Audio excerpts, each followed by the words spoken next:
Hello, welcome back to my channel. My name is Michaela, but you can call me Meg, and this is a channel where we dive deeper.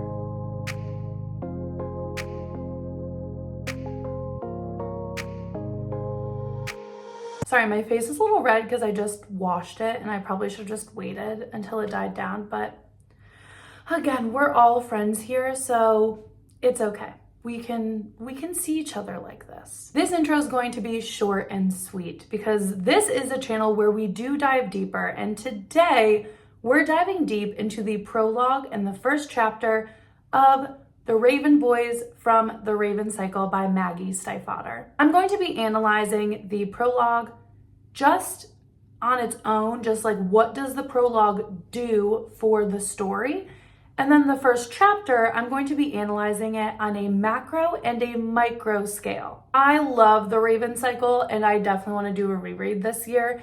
I've gotten a couple people in the comments talking about using the Raven Cycle for some book deep dive analysis. So I thought it would be a good place to start for the prologue and the first chapter because I think Stiefvater does a great job.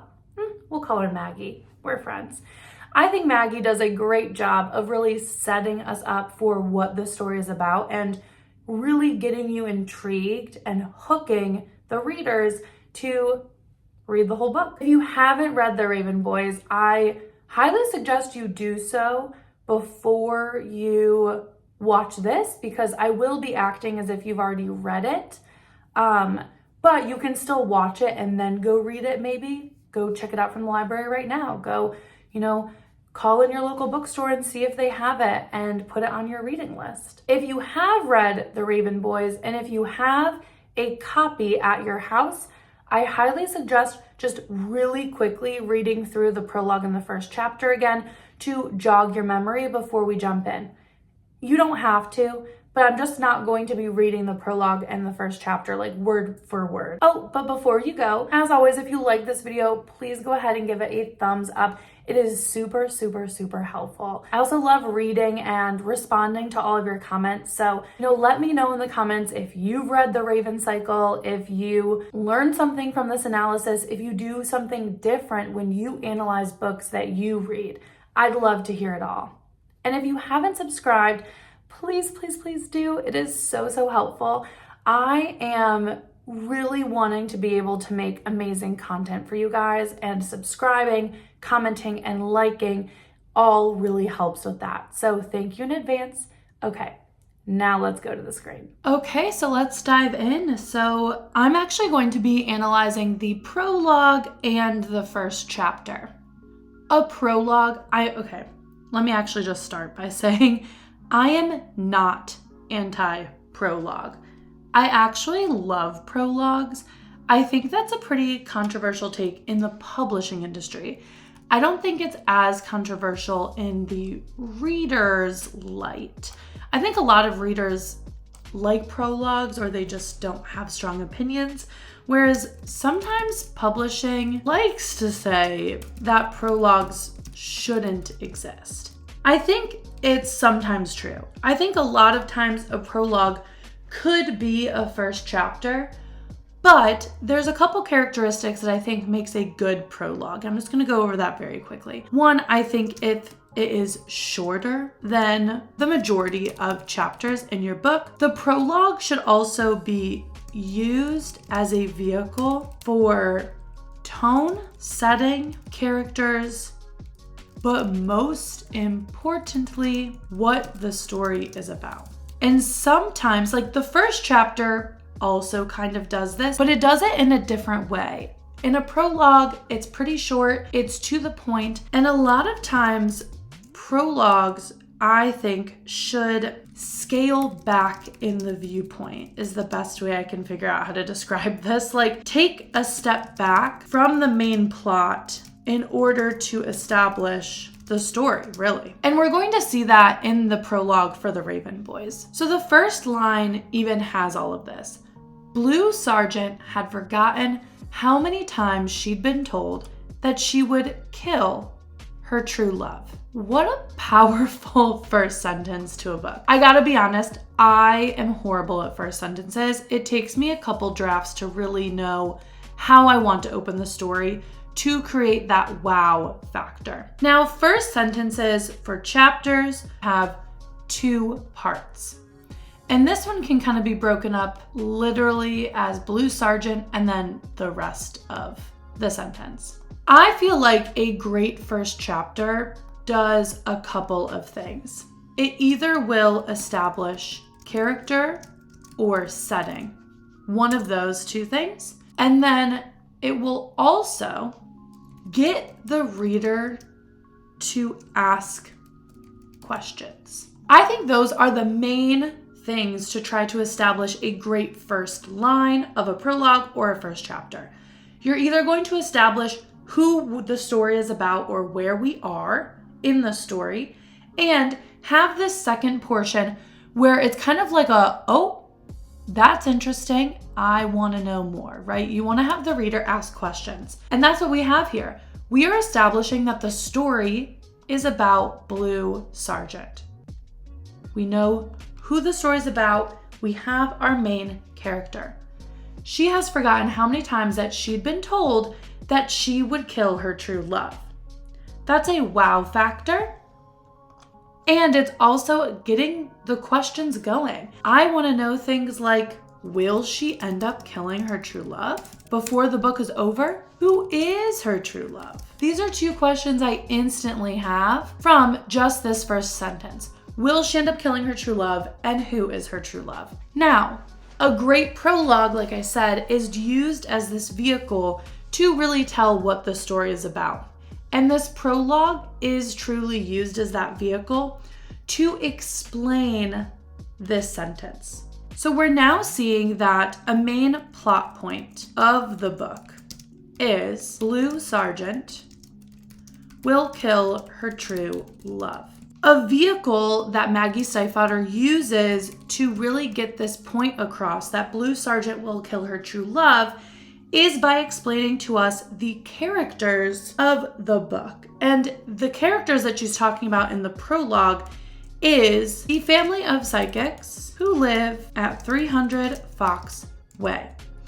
This is Blue Sergeant's family. Okay, so they are all psychics. And in these first couple of pages, we understand that they all have some sort of power of the sight. And while they are powerful, the fortunes that people ask for have an imprecise nature. So it's saying that the predictions could be dismissed as coincidences, hunches. They were a chuckle in the Walmart parking lot when you ran into an old friend as promised. A shiver when the number 17 appeared on an electric bill. A realization that even if you had discovered the future, it really didn't change how you lived in the present. This is important. We're going to come back to that. They were truth, but they weren't all the truth. And it goes on to reinforce that. Maura, Blue's mom, would advise all of her new clients that this reading will be accurate but not specific.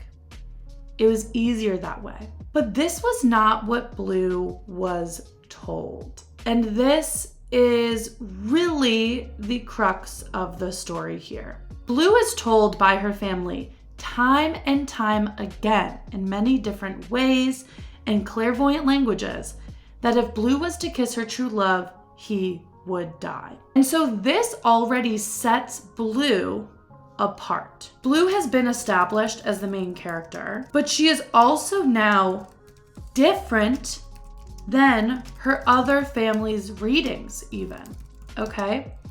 Her reading is more specific. It's very specific, but as Blue says, it's more specific in the way of a fairy tale.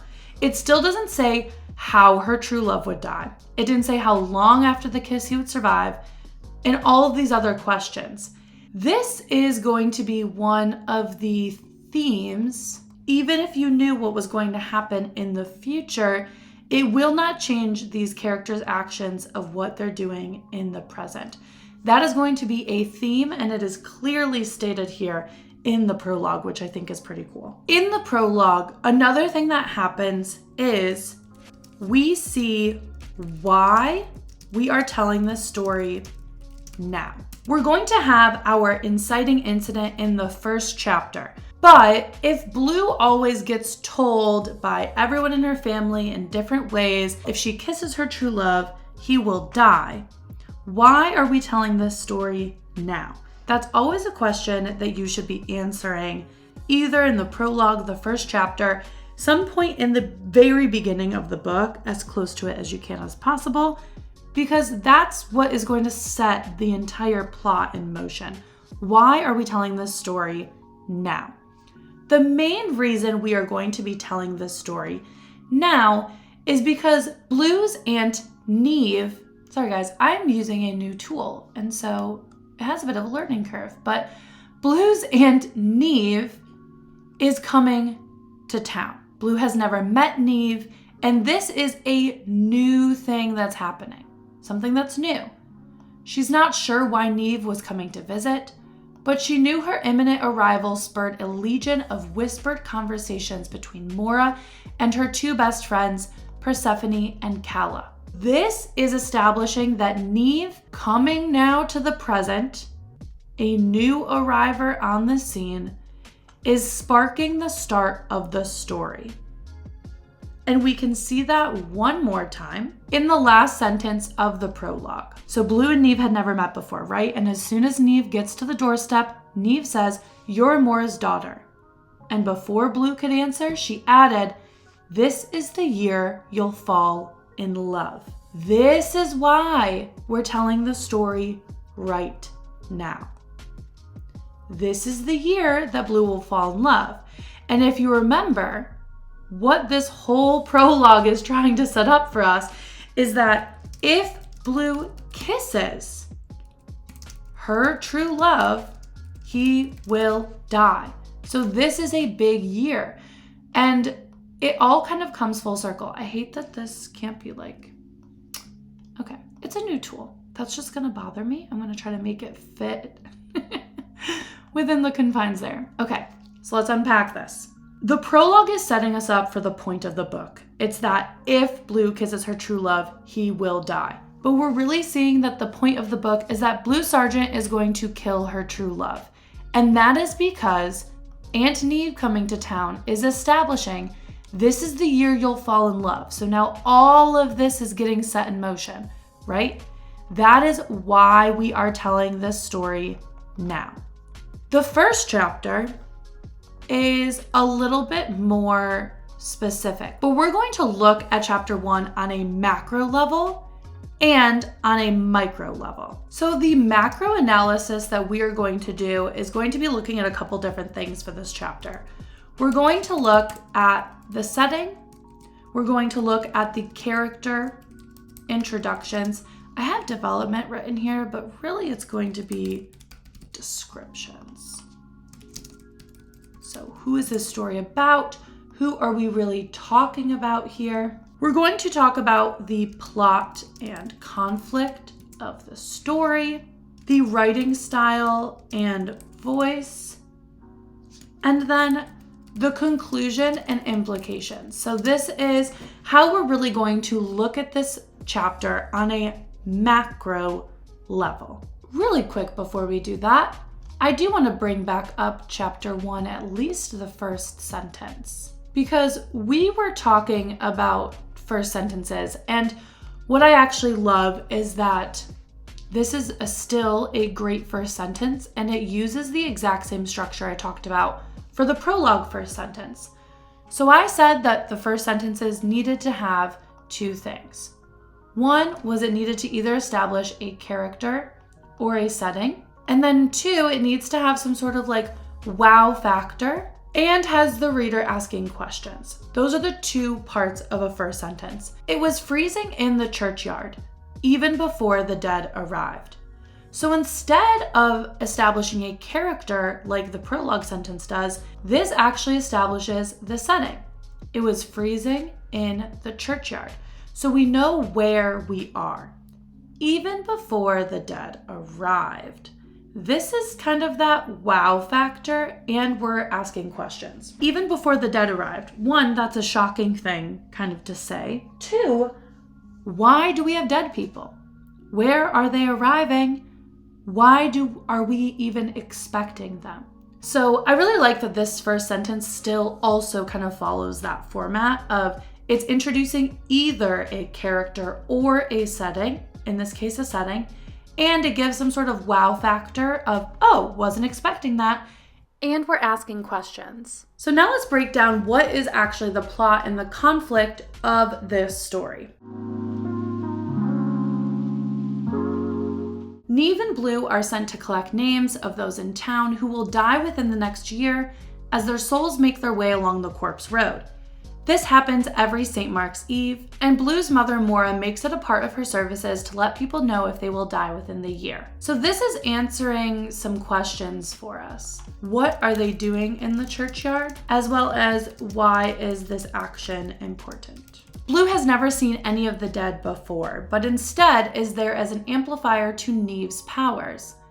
Neve is there in place of Maura for unknown reasons to us as the reader. She is to record the names as Neve recites them until she sees one of the dead that Neve can't get an answer from.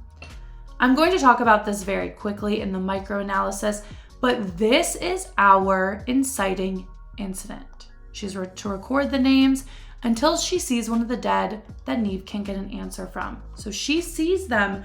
This is for the first time that this has happened.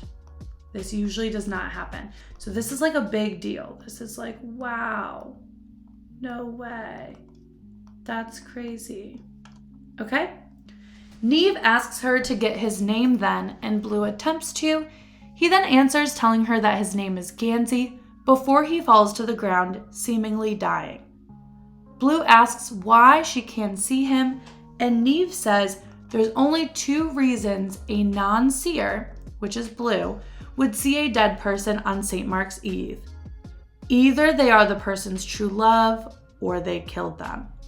That's how we end the first chapter. This is so important. The first line of the prologue is Blue Sargent had forgotten how many times she'd been told that she would kill her true love. So the last line of the prologue tells us why this story is happening now, because Neve says that Blue will fall in love this year, which now creates conflict because she will kill her true love. So this is like a whoa, what's gonna happen moment. It is reiterated how important this is at the end of the first chapter, because Neve says there are only two reasons a non-seer would see a spirit on St. Mark's Eve, Blue. Either you are his true love or you killed him. What we know as readers and what Blue knows is both of these are the same, and it's all going to happen right now. That is why the story is happening. She's going to fall in love this year. She's going to fall in love with, so now we have that answer, right? She was asking in the beginning, who is she going to fall in love with? Well, she's going to fall in love with Gansey, okay? And we're asking, is she going to kill her true love? Well, it looks like the answer might be yes. So this is just such a great way that Maggie Stiefvater has kind of wrapped everything up and really pushed us into what this story is going to be, as well as made the prologue and the first chapter connect. And not a lot of authors do that. And I think that's why sometimes, should I have a prologue or not can be contested in the publishing industry. But the way that she did this was really, really great. So let's first look at the setting. The first chapter is set in the churchyard. Just like the first sentence says, it says it was freezing in the churchyard. Look at my terrible little church. But we get great mood from this. An isolated church so old that its name had been forgotten. The ruin was cupped in the densely wooded hills outside of Henrietta, still several miles from the mountains proper. So we have good setting here. The church is run down, right? The church is not a well-kept church. So this kind of gives us good vibes of what the setting is. It's kind of like, it's a little bit creepier, it's a little bit more solemn, and they are alone. The ruin was kept in the densely wooded hills outside of Henrietta, so we know that this is a wooded area. Look at my wonky tree. It's so hard to draw with these doodles, but we know that we are in a wooded area. Wow, that's horrible. But it's still several miles from the mountains. So now we get a good idea of what the landscape is. We are really, like I said before, alone. That is the key here. We are alone in this rundown church, in an abandoned church, basically, in a wooded area, several miles from the mountains, but that means they're still visible, right? Only several miles, still visible mountains. So we get a good depiction of where we are. The first chapter also breaks down not just where we are, but where we are in time. So it is April in Henrietta. Specifically, it talks about how it is on St. Mark's Eve, which falls in April. Maggie has a great descriptor here of what April is like in Henrietta. April days in Henrietta were quite often fair, tender things, coaxing sleeping trees to bud and love-mad ladybugs to beat against window panes. Oh my God. Chef's kiss. I could truly break this down for 20 minutes of like why this is such a great description. But this gives us a good idea of what April is normally like in Henrietta, and it just adds to the setting of where we are. Coaxing sleeping trees. So we're in an area with a lot of trees. We're in tune more with nature. We're not in a big city. The turning point though is that she says, but not tonight. It felt like winter. This is a callback to the first sentence where it said it was freezing in the churchyard. There's a couple things that doing this has done. You know, we've established our setting of where we are, how it feels, what the tone is, as well as what time frame we are in. But saying that tonight was different and it felt like winter does a couple of things. This makes us feel kind of disjointed, right? Things are kind of out of whack is how we're supposed to be feeling about that. If April is this tender thing where we are having the trees and the flowers wake up and ladybugs are abundant trying to get indoors, right? But tonight it's freezing in the churchyard and it feels like winter.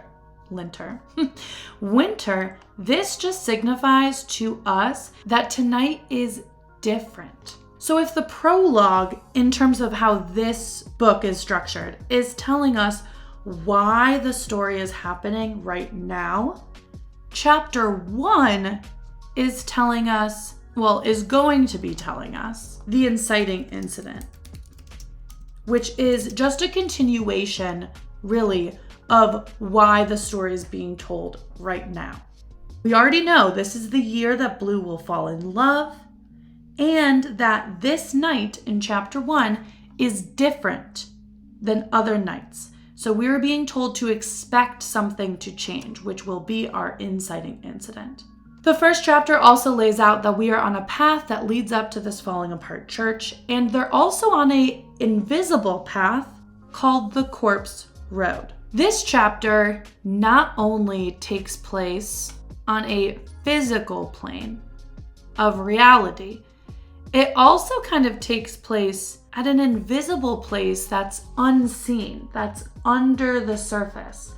Something a little bit more magical and supernatural. And this is really setting the stage for the entire book, that in a lot of chapters and scenes to come, we will be operating on this physical plane as well as this kind of magical, unseen plane that is always under the surface. Now let's move on to talking about character introductions and descriptions.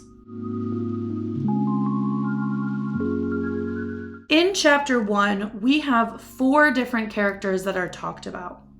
We have Blue, we have Neve, Mora, and Gansey.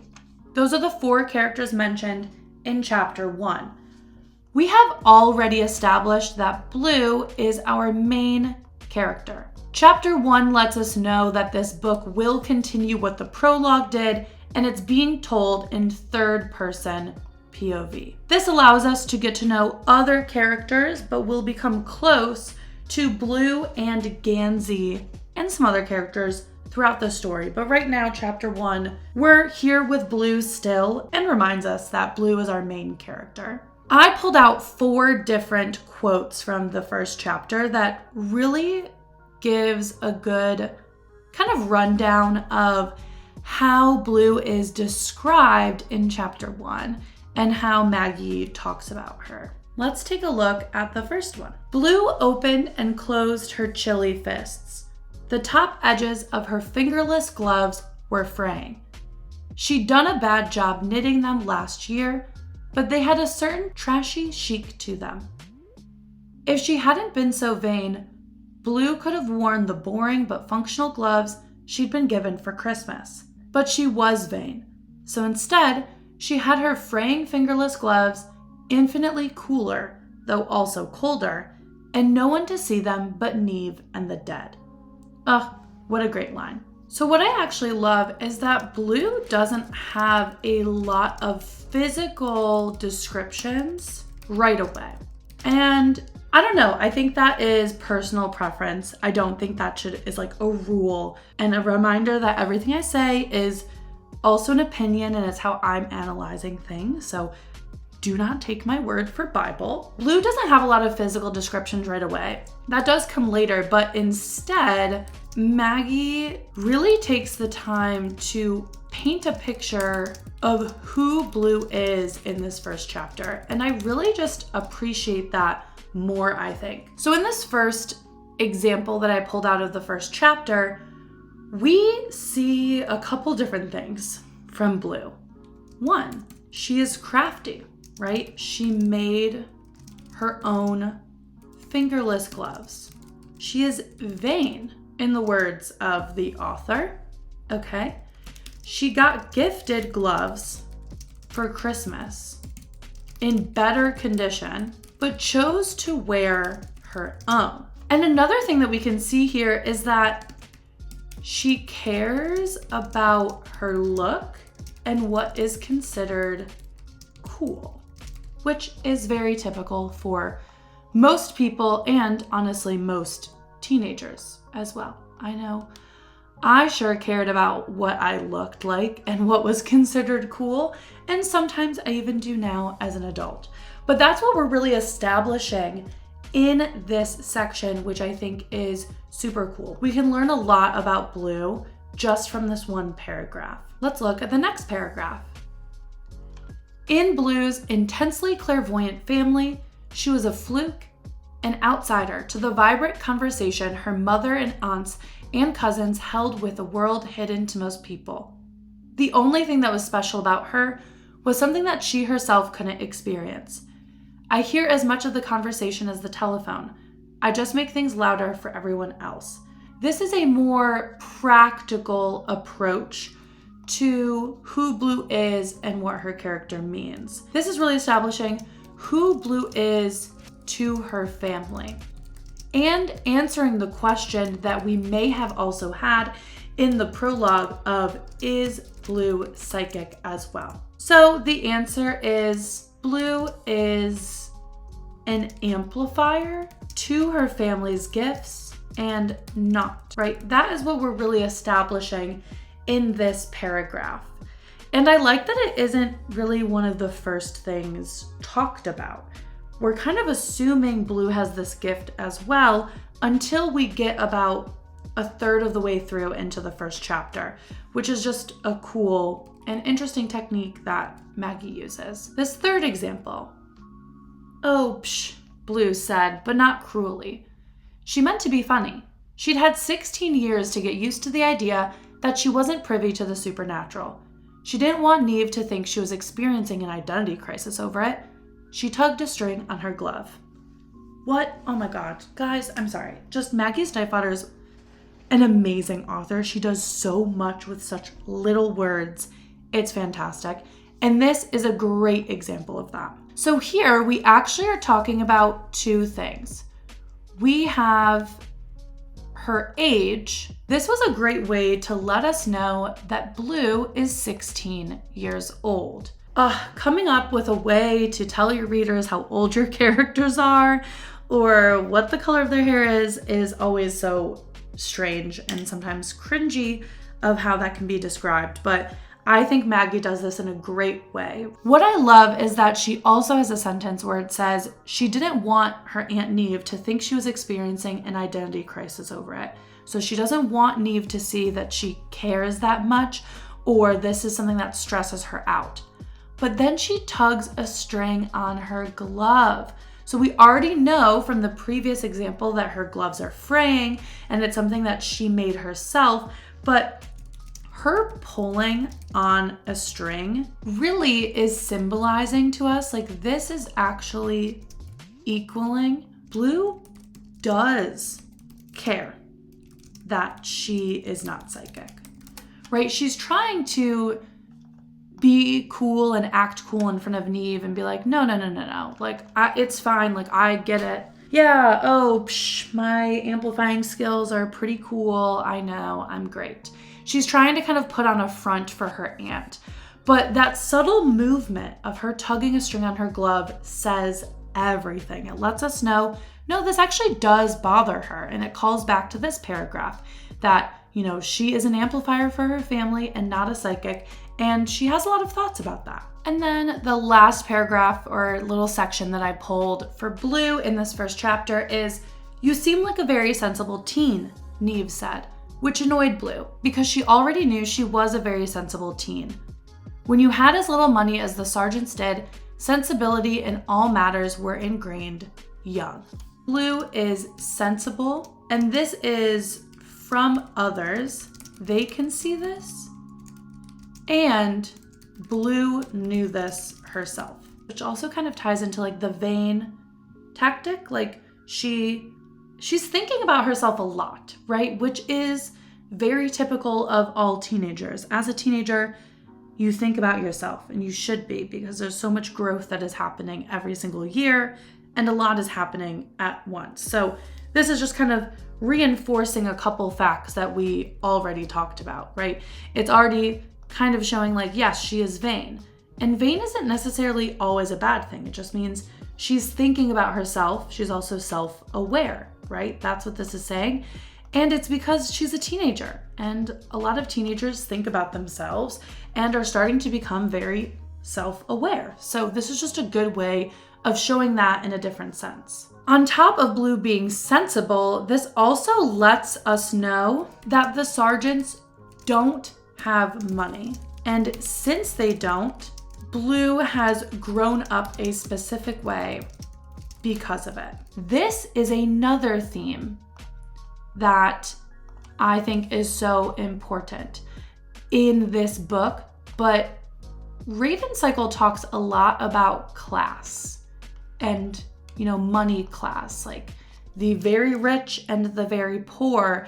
And we're really going to see that as we expand to know, and if you've read the book, I'm sure you have if you're watching this, who the Raven boys are. And once we introduce ourselves or get introduced to all of them, class becomes a very big prominent theme of how these characters interact with each other. So we're already establishing that ground for Blue is that she hasn't grown up with a lot of money. So she's most likely kind of lower middle class. Okay, now let's talk about Neve. I pulled two different things for Neve from this chapter. Hissed Neve, plump but strangely elegant as she sat beside Blue on the wall. Blue was struck again, as she had been struck the first time she'd met Neve, by her oddly lovely hands. Chubby wrists led to soft, childlike palms and slender fingers with oval nails. So what I think is so interesting, and I don't really have an answer for this, I just find it an interesting observation, is that Maggie doesn't really describe Blue's physical features. But since we're in a third kind of close POV, not as close as you can be, we get descriptions for other people's looks and not Blue right now. And so that's what we're seeing from Neve. We have a couple descriptions of Neve. So Neve is plump. She also has lovely hands, chubby wrists, lovely hands that are also childlike, which is such an interesting descriptor, slender fingers, and oval nails. So we have a good visual of who Neve is as she's sitting on this wall. We also get not just physical descriptors, but Neve's personality, which is elegant. And that is reinforced by this next section. It says that she was strangely elegant as she sat on this wall, right? Strange because it's referring to the fact that they're sitting on this wall and she's still elegant while doing that. It's reinforced in another paragraph about Neve that says, unlike Blue, who didn't tend towards patience, Neve was a regal statue on the old church wall, hands folded, ankles crossed beneath a long wool skirt. Blue, huddled shorter and thinner, was a restless, sightless gargoyle. So we can see from this that she is elegant and called a regal statue, right? Her hands are folded, ankles crossed. She's also wearing a long wool skirt. Really suggests propriety. So Neve also thinks highly of herself, and that reflects in how she acts and what she wears. What I want to point out though is that since we are in this third close POV and we've already established that Blue is our main character, right? We're getting descriptions of other people's looks, not so much from Blue yet. Since we are describing Neve, we're actually also getting to know more about Blue, right? We're seeing Neve through Blue's lens. So it's saying that Blue is struck again about these physical qualities of Neve.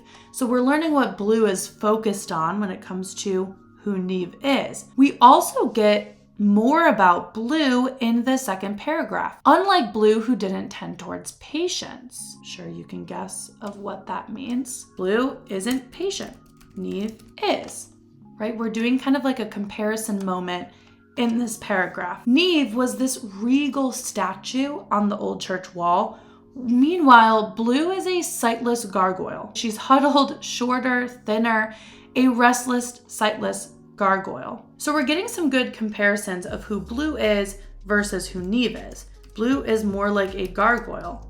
Neve is like a regal statue. That's such a good descriptor. I can really see them on the wall. Not only that, Blue is shorter and thinner, which means Neve is taller, and she was already described as more plump. So we can really just see the differences now between who Blue is and who Neve is, even though we are in sentences that are describing Neve. Now we also have Mora. Mora in the first section, I actually didn't write this down. Let me pull this up. Sorry, I have a lot of notes on here, so it's just chaotic, but we have in this section, every year Blue and her mother Mora had come to the same place, and every year it was chilly.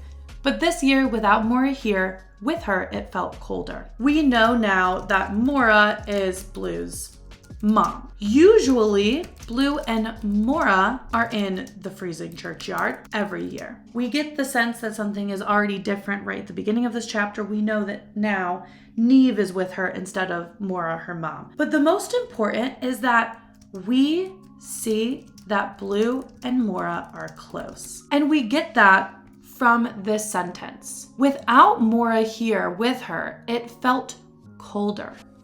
So Mora is not there, and Blue is sad about it. It's using the setting of where we are, which I love, freezing in the churchyard, to describe the relationship between Mora and Blue. It's colder that Mora's not here. Blue's not happy about that. And I just think that is such an amazing way to say Blue and Mora have a great relationship. On top of that, there's two other places where Mora is talked about in the first chapter that I wanted to highlight. Mora had decided sometime before Blue's birth that it was barbaric to order children about. And so Blue had grown up surrounded by imperative question marks. remember, we're still in third person POV, which means that even though Mora is being described specifically in this part, we're also learning about Blue. We are seeing that Mora is maybe more of a laid back mom, right? She's not ordering her about. She also believes ordering to be barbaric. That's such a harsh and extreme word to say that. This leaves me to believe that like Mora is a bit more hippie. She's a bit more go with the flow. She might be a little bit more relaxed than other moms because she's not ordering her children about. We also see that what that means for Blue was raised a bit more absent, if that makes sense. She's surrounded by imperative question marks. So Blue is raised a bit more absent, but also independent. In the next one that I chose, this is actually less of like a descriptor, but it also explains why they are there in the churchyard. So Mora has a service where she lets the townspeople know if they will die in the next 12 months. We also have Gansey mentioned in this first chapter, and we have just a couple descriptions about him. So first, we actually have a physical description a bit, even though he is a ghost in this chapter, or a ghost of himself. It does say that the ghost, you can't really see any facial features. There's nothing very distinguished about him. The only thing that we get is that he has mussed hair, the suggestion of staring eyes, so sharp eye contact, and the raven on his sweater, right? So those are the physical descriptions that we get of Gansey, meaning he is from Aglionby and he is a raven boy, as our main character Blue dubs them. What I also kind of wanted to point out though was just the one bit of dialogue that we get from Gansey. Blue asks, "Is that all?" When she asked him what is his name, he said Gansey. She says, "Is that all?" Blue whispers. Gansey closed his eyes. That's all there is. This is already setting us up for the scene that like the way Gansey speaks is different from the others. And if you've read the book, you know that. He's a little bit more pretentious. He uses bigger words. And if you watched my character video, I actually used an example from The Secret History where I kind of showed how one of the characters in that scene, Henry, uses this elevated speech and kind of hoity-toity language and saying things in not as much of a casual way as a teenager might. So that's already giving us some indication of who Gansey is and who Gansey will be in the story. I also just wanted to take a moment to talk about Maggie's writing style and voice. I just pulled a couple of my favorite examples of what she says, but I think this is another great way to study books and something that is important to highlight as you're reading. What sentences really stick out to you? What makes you go, oh my God, that was written so well? As a reader, you might be highlighting things that mean something to you, but when you're reading to become a better writer, you should start to highlight things that are going to really make you go, wow, I wish I wrote a sentence as good as that. And these are the points that made me say that in this book. The first one was right on the first page. For most people, St. Mark's Day came and went without note. It wasn't a school holiday, no presents were exchanged. There was no costumes or festivals. There were no St. Mark's Day sales, no St. Mark's Day cards in the store racks, no special television programs that aired only once a year. No one marked April 25th on their calendar.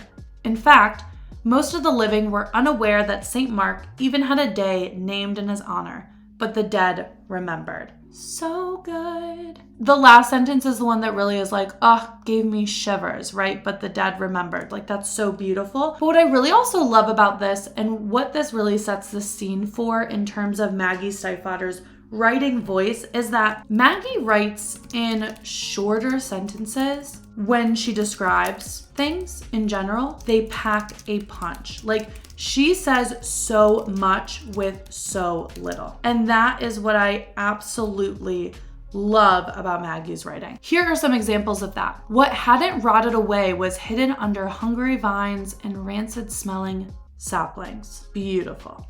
literally beautiful. Blue thought there were probably better things to be known for. I love this because this is also still short and sweet, but this is another great way to give us insight into who Blue is. Maybe I should have put that in the character descriptions now that I'm thinking of it, but it shows us more about who Blue is, and it's such an interesting way to do that in third person. Right? In first person, you would have to have Blue thinking that to herself, but it might be jarring. I think in first person, I like writing in both first and third, but in first, you do have to sometimes be careful of those inner thoughts and make them feel realistic and something that won't take the reader out of it, because you don't want first person to sound like a narrator. This is a great way to use that narrative voice while also describing who our main character is. And then I think a famous line for the first chapter of Maggie's book is, "Still, surely she could have guessed from the massive stone grate hall and the parking lot full of cars that spoke German that it wasn't the sort of school they could afford." Cars that spoke German is an amazing way to say, hey, these are German-made cars. What? That's so insane. I love that. I just love pulling out those things and thinking about how I could enact this in my own writing. If this is a voice that I want to, try to emulate in some way, if this has some strengths that I could use, or if this is a writing style I don't like. I think that's just all important to know. Nothing to hear, nothing to see. No evidence of the dead except for their names written in the notebook in her hand. He was so real. When it finally happened, when she finally saw him, it didn't feel like magic at all. It felt like looking into the grave and seeing it look back at her. And then the last one that I want to highlight is this how we make our way to death? Blue wondered. A stumbling fade out instead of a self-aware finale. This is so beautiful, and I had this highlighted before I even began highlighting for analysis. I have this highlighted as a reader. And these are those moments where either in first person or your narrator can take a step back almost and have an observation about life. Have those big kind of teaching moments in the midst of what's going on. And I just think this sentence does that so beautifully.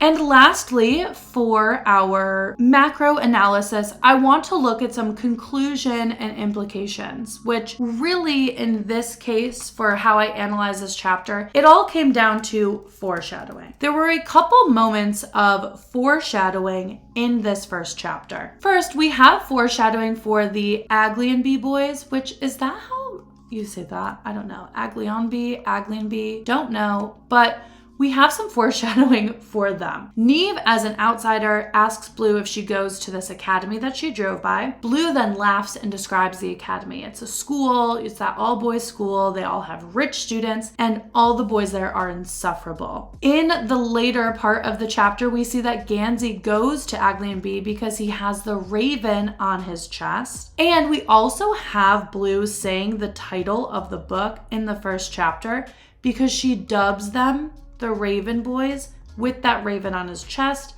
meaning that Gansey is a raven boy. Okay, so we know that this will be important to the book. We also get a pretty common moment, I feel like, in YA fiction is a character is gonna have a set of rules that they abide by to themselves. Those rules will always be broken, so that's foreshadowing that, right?